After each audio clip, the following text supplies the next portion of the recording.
দিদি, আজকে তো আমাদের বহরমপুর শহরে তৃণমূল কংগ্রেস প্রার্থী নারুগোপাল মুখার্জি আজকে চেয়ারম্যান সাহেব উনি ভোটে দাঁড়িয়েছেন। আপনারা তো পাড়ায় পাড়ায় ওনার হয়ে ঘুরছেন বা মানুষের কাছে যাচ্ছেন, কতটা কি সাড়া পাচ্ছেন? আমরা প্রচুর সাড়া পাচ্ছি মানুষের কাছে।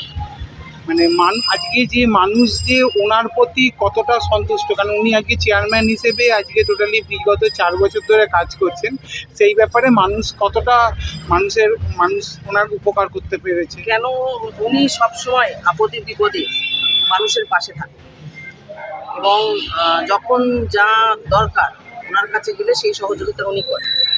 এই ভরসাটা মানুষ পেয়েছে ওনার কাছে, আজকে তাই ওনাকে সবাই ভোট দিয়ে জিতাতে চাইছে।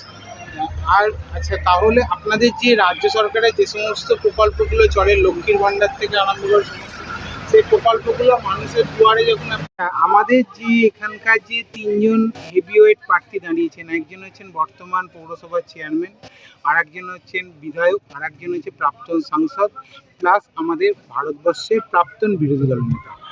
আপনাদের মধ্যে যদি নাম্বারিং করতে বলা হয় তাহলে কাকে কত নম্বর দেবে? আমরা তো নারুগোপালকেই চিনি, নারুগোপালই সব আমাদের। আচ্ছা, তাহলে মানে আপনাদের যে বিধায়ক যিনি আছেন বিজেপির সুব্রত মৈত্র, তিনাকে কি আপনারা দেখতে পেয়েছেন? সেটা আমরা বলবো না, কেননা আমরা দেখেন দিদির কাছে অনেক রকম কিছু পাচ্ছি সুবিধা, যেমন আমাদেরকে লক্ষ্মীর ভাণ্ডার দিচ্ছে, মেয়েদের পড়াশোনার সব সুবিধা পাচ্ছি, অনেক কিছুই পাচ্ছি। তাহলে তো আমরা দিদিকেই চাইবো বলেন। অবশ্যই।